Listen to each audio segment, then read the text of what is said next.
Welcome to SVG-TV News for Thursday, November 19th, 2015. I'm Lafern Fraser with the details.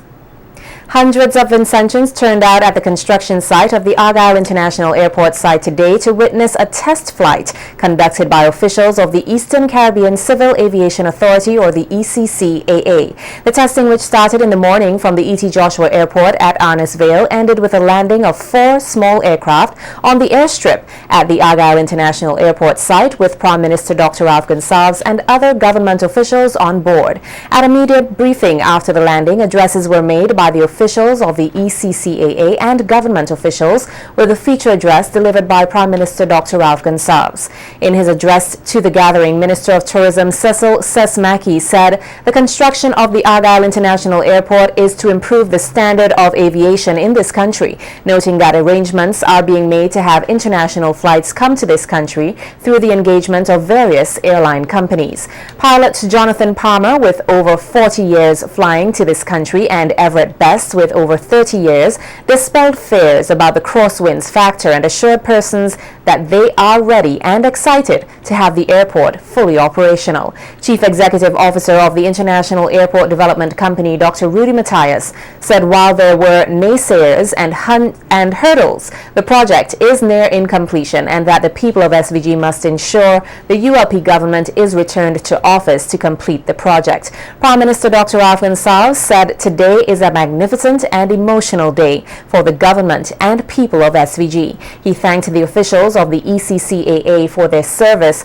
noting that from inception they have been working with the IADC and the government to ensure they follow the necessary guidelines. Dr. Gonsalves said those opposed said it would not be built, but can now see planes are landing. SVG's election heat is coming right up. Stay with us.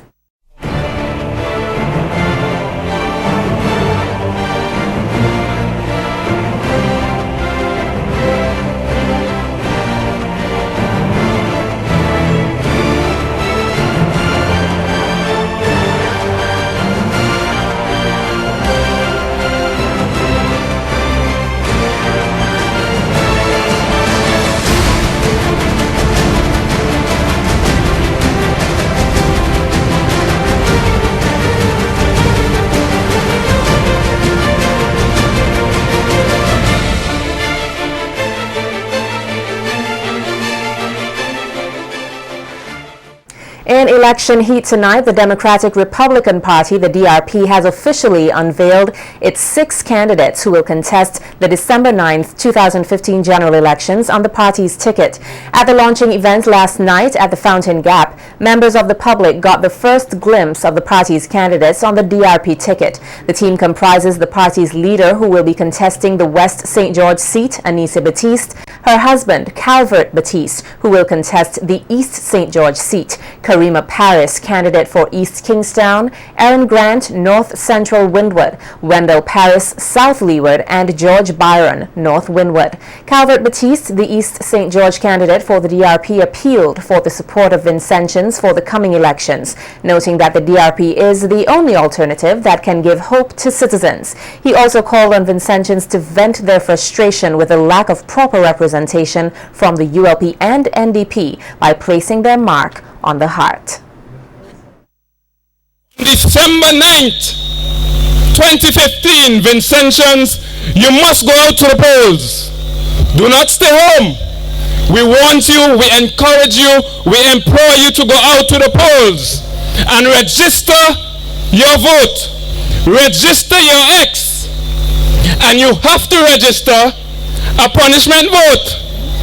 You gotta punish the incumbent government for treating us the way they did for almost 15 years.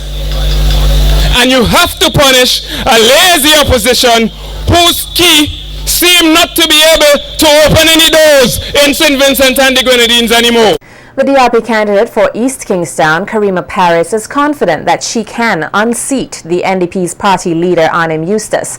In unveiling some of her party's plans for the country, Paris stated they are concerned about children's welfare and will take unique measures to give the vulnerable the tools needed to become productive citizens. And we are saying to you, the good people of St. Vincent and the Grenadines, and those who are listening to my voice right on this compound, that we need a Ministry of Children's project to help our children to become better in our society. That's right. To become more industrious, to become young entrepreneurs. And we at the Democratic Republican Party tell you that we will do it. Yes. Give us a chance and we will do it. Yes. This is a unique plan that no other party in St. Vincent and the Grenadines have. That's true. Think about our future. The young people, the children are our future, and we need to work on them now. Leader of the DRP, Anissa Batiste, said her party is all about proper representation and urged Vincentians to change the way they vote in order to make secure, positive change for the nation. This is how we have to look at things now. It can't be the usual, as Karima was saying, I'm going to vote here because that's the party my grandmother has always voted. You have to vote for better representation. You have to vote the better candidate. You have to vote the candidate who belongs to the team with the better ideas, fellow Vincentians. And if you feel that the DRP candidates stand on good issues and good policies and good plans, then put your X next to the heart for the DRP candidates in your constituency. And bring better representation to your constituency. Bring better debate in the parliament through the DRP representatives. Let us do like mature society. In more from the DRP, quality food and participation of the people are two of the other key pillars which the DRP is basing its campaign on to gain the support of Vincentians in the December 9th, 2015 elections. Wendell Paris, who will contest the South Leeward seat for the DRP, expressed his dissatisfaction in the way both the ULP and the NDP have handled the issue of welfare and guaranteed change and hope if his party is elected into office. Paris said he is happy to be part of the DRP team and that they will work with the public servants to drive the country forward. And that offered me an opportunity to join her, and today rallying with the DRP so that we can form government. Yes. And provide for St. Vincent and the Grenadines an alternative, yes. a smooth path, yes, to development. Yes. This is a party that believes in people's participatory power. Yes. The DRP believes that trained and qualified people in the public service and elsewhere should not be sitting idle, not doing what they are equipped to do. That's right, that's right. So we believe in people's participatory power. And it's the civil servants who are well qualified who would be running government led by the DRP. Also addressing the gathering was George Byron, a farmer for 30 years, who considers quality food a factor for development. And if we are looking at tourism, we think that we're supposed to have the best to offer in food. Yes. How can we feed a nation without food? We are supposed to feed our nation with quality food. Yes. So that we move away from the GMOs and we come to organic, Yes. so that we can give our people the benefits of the food that we have to offer in St. Vincent and the Grenadines. Now it's very good for us to eat a healthy meal. How can we eat a healthy meal when we have chemicals mixed in our diet? No, we don't want that. We need healthy food. Leader of the New Democratic Party, Arnim Eustace, says the reduction of cost of living in SVG will be top of the agenda under an NDP government. Addressing a press conference at the launching of the party's manifesto yesterday, Eustace said he had no problem doing so as his party is all about the people. Noting that there is a lot to be done in relation to energy, Eustace said that the current geothermal project proposed by the ULP government is a good idea. However, he disagrees with the plan to accomplish the project. Contrasting the country's plans with that of a fellow Caribbean neighbor, Dominica, Eustace said there has to be an alternative way on how the project can be developed. Dominica, to do all the exploratory work that's required for geothermal, they got grants from the European Union over a period of about 7 years of $30 million. So all the work that they needed to do, get the geothermal wells which will bring the energy above the ground and then you can transmit it and so on, They got that as a grant. They didn't have to pay. They got grant money. We, Dilly Daddy, never did anything. And now we give it to private people who doing the exploration and so on. According to Eustace, with the current plan, 75% of the project will belong to a private firm and the other 25% to the government. This, he says, is unacceptable, noting such a big project should be state-owned. I objected to that approach. As if we take that kind of approach, we'll end up having to give away VINET. But VINET is a profitable institution. And if we can't pay them for the work that they did for us, they will demand their pound of flesh. And their pound of flesh, bet you, will be VINET. And that same company is already involved in the takeover of Light and Power in Barbados, which is similar to VINET. So they already showed their hand on that for a long time now. Yet we develop a project, a company with them, where they in fact have all the control. The ULP's candidate for South Leeward, Jomo Thomas, says that the NDP has shown in the past that they are incapable of effectively governing SVG. Thomas says that at the end of 17 years, the NDP still had a whopping 25% of Vincentians who were poor and marginalized with lack of proper housing and running water, and that the ULP government has significantly reduced that number to approximately 3.9%. According to Thomas, all of the effort and energy of his party has been dedicated to advancing the lives of Vincentians. The people of North Leeward have gotten their share. You know that in 2014 and 2015, this government put $6 million into the agricultural support program. 6 million in 2014, 6 million in 2015. And when we look at the numbers, that are coming back from the banks and the other financial institutions, we know that there's no institution which has put more into agriculture than the government of St. Vincent and the Grenadines. And in an agricultural community like this, that is to be commended. That is what recommends this government for another term, because without the assistance that this government offered to the people, we, our farmers, our children, our mothers, our brothers would have been worse off. And so you have to remember that. Thomas adds that he is confident that the ULP is marching toward an amazing victory come December 9th, 2015. We have done the work. We are looking at the numbers. We are looking at the science. We are looking at the movement of our constituency, of our villages. And we know that Labour is strong. Labour had always been strong, and we were narrowly clipped in 2010.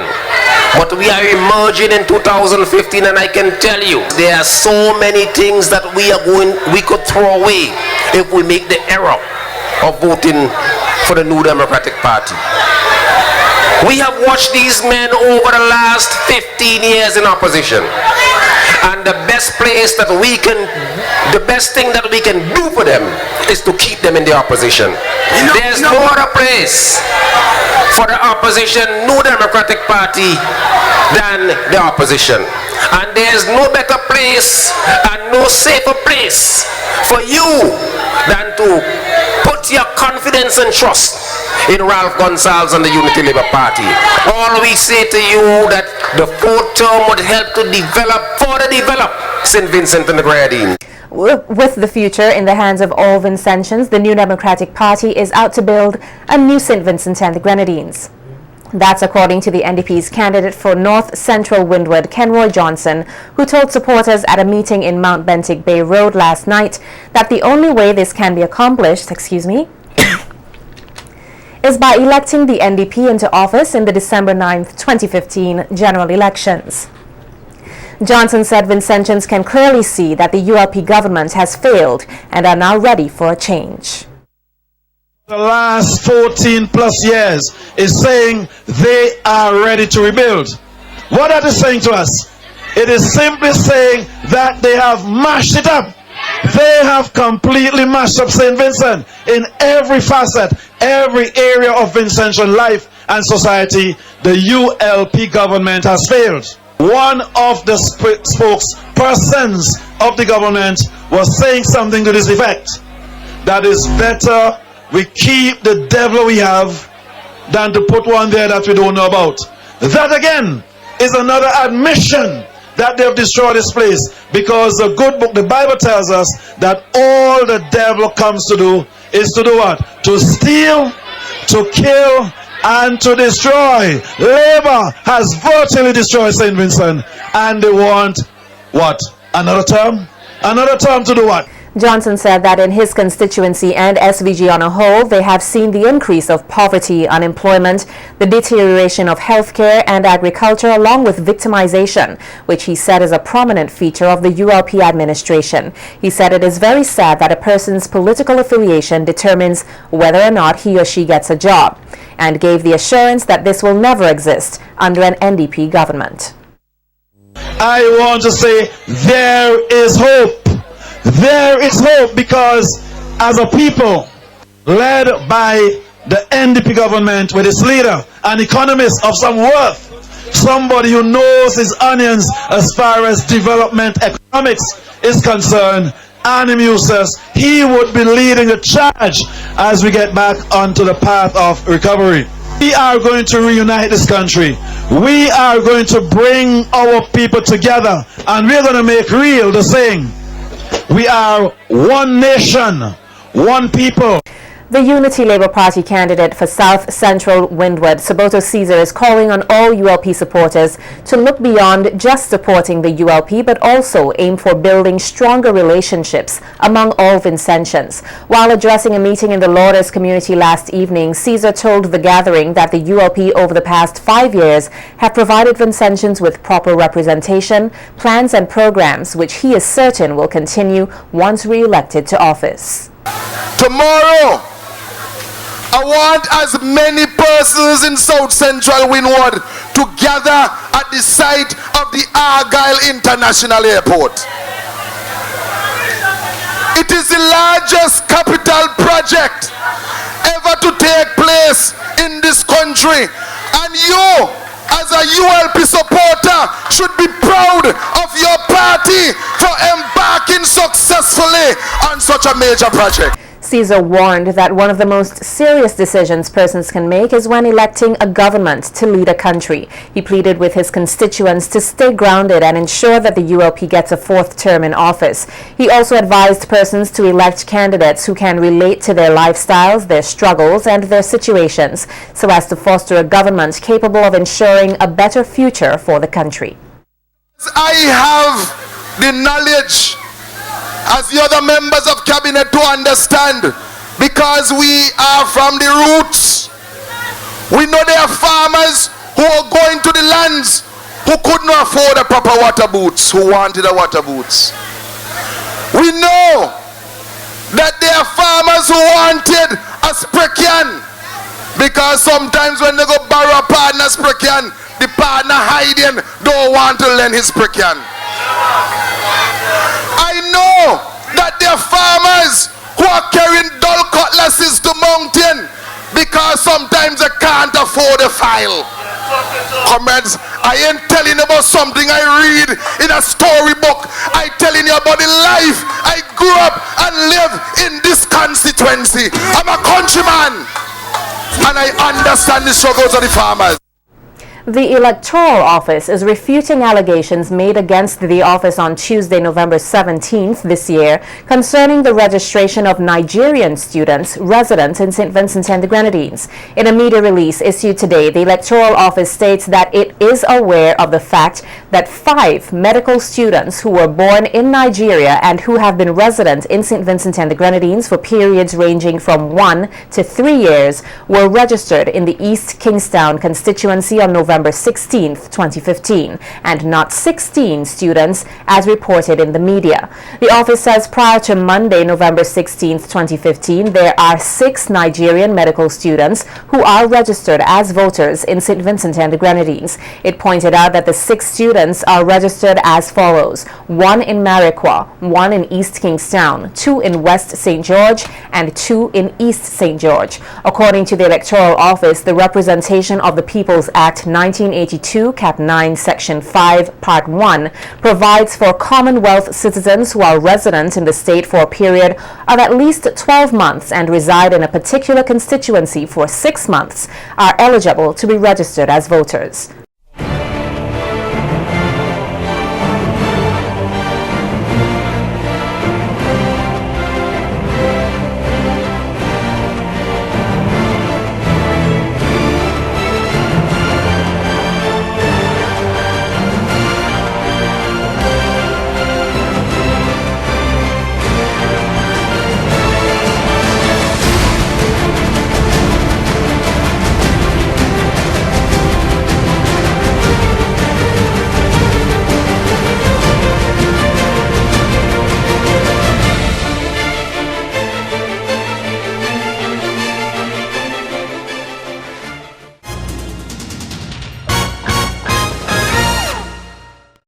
In more local news, the OECS Commission is partnering with the International Trade Center, or the ITC, in providing technical assistance to OECS protocol member states, including St. Vincent and the Grenadines, to examine options for negotiating services commitments in bilateral trade agreements. The Commission has secured technical assistance from the International Trade Center, based in Geneva, to review the approach taken to give access to third countries to the services market of the OECS.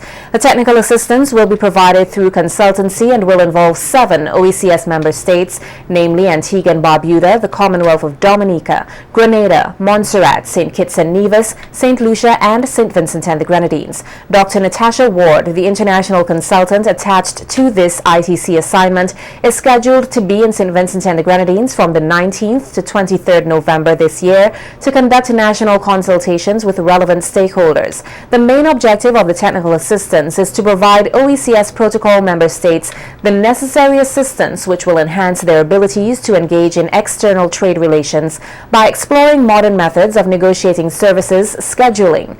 At the conclusion of the technical assistance program, it is expected that a clear directive would be provided to OECS member states on the prudent negotiating options that could be considered for granting access to third countries into the services market of the Economic Union, whilst safeguarding the objectives of the revised Treaty of Basseterre. Local business owners were today given advice on how to become even more successful, mainly through advertising. The advice came through a luncheon event hosted by Lime, the Bank of Nova Scotia, in conjunction with the Chamber of Industry and Commerce at the Beachcombers Hotel with featured speaker Nisha Sudan. Sudan is a well-known personality in publishing and television, having hosted a number of shows on the Travel Channel, Caribbean Passport, and magazines such as Mako Caribbean Living and The Design Sourcebook. In 2014, Nisha was awarded for her contribution in promoting the Caribbean and received the Marcelo Martinez Award in New York. According to Sudan, one of the best ways for a business to sell its product or service is to inform the market of the benefits available. She adds that making informed advertising decisions is very vital to boosting business. By thinking in, we looked at our existing product line, our existing business model, and tried to think how we could cut costs and save money without affecting all of our brands. In times of hardship, there are this amazing talent that you need to soak up. Now, by thinking out, we did an analysis of our current readership. Who are our fans? What are they doing? Where are they going? What do they want to read? How do we reach them? We also analyzed the current state of print publishing and knew that print publishing was on its way down, but digital publishing was on its way up. And so were the advertising trends. So we then made the big decision to say, look here, you know what, this is not going to work, and our business model now has to change. Sudan further notes that to stay relevant and reap large amounts of success as a business owner, one has to move beyond their comfort level and find ways to reinvent their company, adding that sooner or later, all businesses, even the most successful ones, run out of room to grow. Additionally, the lecturer says that reinvention is a viable solution, though difficult, but if done effectively, will set high-performing businesses from those whose time at the top is all too brief. Sudan outlines the various methods that are essential to bring about successful rebranding. There are a couple of tools, not necessarily modern day tools, but there are a couple of tools that we have identified that are needed to reinvent your business. The first one is networking, exactly what you guys are doing here. I'm a firm believer in that it's not what you know, it's who you know. And it's not necessarily just about promoting yourself, your brand, or your company, but it's about getting out there and learning and listening. Because we all have to remember that there's so many more people out there that know so much more than we do. Competitiveness. Now, competition is good. You have to cozy up to it. We all need competition. In the Caribbean, we hate competition. But competition will naturally push your company to strive for more, to be better. And that hopefully will translate into more revenue for you.